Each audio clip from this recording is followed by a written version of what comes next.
మరో breaking news చూస్తున్నాం. 8 ఏళ్ల క్రితం సంచలనంగా మారిన రోహిత్ వేముల కేసును పోలీసులు క్లోజ్ చేశారు. కేసు క్లోజర్ రిపోర్ట్ను పోలీసులు తెలంగాణ హైకోర్టులో ఫైల్ చేశారు. రోహిత్ ఆత్మహత్యకు ఎవరూ కారణం కాదని తేలడంతో కేసును క్లోజ్ చేస్తున్నట్లు వివరించారు. వీసీ అప్పారావుకు సంబంధం లేదని పోలీసులు తెలిపారు. అసలు రోహిత్ వేముల ఎస్సీ కాదని, ఆ విషయం బయటకు తెలుస్తుందనే భయంతోనే చేసుకున్నాడని తెలిపారు. 2016లో రోహిత్ వేముల ఆత్మహత్య చేసుకున్నాడు. ఆత్మహత్య జరిగిన 8 ఏళ్లకు కేసును క్లోజ్ చేశారు.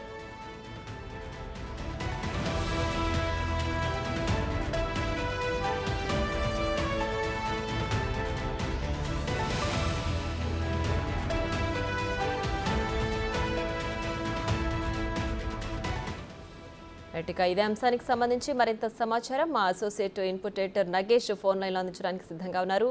నగేష్, చెప్పండి, రోహిత్ ఆత్మహత్య కేసును మొత్తానికి 8 ఏళ్ల తర్వాత ఇప్పుడు క్లోజ్ చేసినట్లుగా తెలుస్తోంది. అయితే దీనికి ప్రధాన కారణం ఆయన ఎస్సీ కాదనే విషయంతోనే ఆత్మహత్య చేసుకున్నారు అని చెప్పి కంక్లూడ్ చేస్తారు. దీనికి సంబంధించి పూర్తి డీటెయిల్స్ ఏంటి?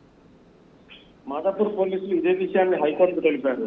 రోహిత్ వేముల దళితుడు కాదనే విషయాన్ని వాళ్ళు సమగ్ర విచారణ జరిగిన తర్వాతనే హైకోర్టుకి తమ రిపోర్ట్ అందజేశారు. రోహిత్ వేముల 2016లో హాస్టల్లో, హైదరాబాద్ సెంట్రల్ యూనివర్సిటీ హాస్టల్లో ఆత్మహత్య చేసుకున్నాడు. అప్పుడు పెద్ద ఎత్తున దుమారం చెలరేగింది. జాతీయ నేతలు కూడా హైదరాబాద్ సెంట్రల్ యూనివర్సిటీకి వచ్చి రోహిత్ వేముల కుటుంబానికి మద్దతు తెలిపిన పరిస్థితి. దీంతో ఈ ఇష్యూ అంతా సెన్సేషనల్ గా మారింది.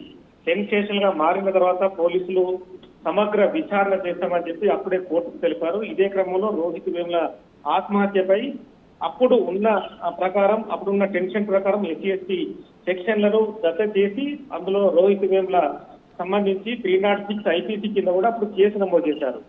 ఈ కేసులో సమగ్ర విచారణ అప్పుడు VC Apparao, vice chancellor Apparao పైన కూడా విచారణ జరిగింది. అప్పారావు వేధింపులకు పాల్పడ్డాడనేది కూడా ఒక ఆరోపణ. ఈ క్రమంలోనే దళితుడు కాదనే విషయం బయటపడుతుందని చెప్పి ఆత్మహత్య చేసుకున్నట్టుగా పోలీసుల దర్యాప్తులో తేలింది. అప్పుడు ఏబీపీ నేతలకు పైన కూడా, అప్పుడు సుశీల్ అనే వ్యక్తి అప్పుడు విద్యార్థిగా ఉన్నాడు. సుశీల్ ఎస్టీయూ ప్రెసిడెంట్ గా కూడా ఉన్నాడు. ఈ క్రమంలోనే సుశీల్ కూడా ఇందులో టార్గెట్ చేశారు. సుశీల్ ప్రస్తుతం హైదరాబాద్ సెంట్రల్ యూనివర్సిటీలో చదువు ముగించిన తర్వాత అమెరికా వెళ్ళిపోయారు.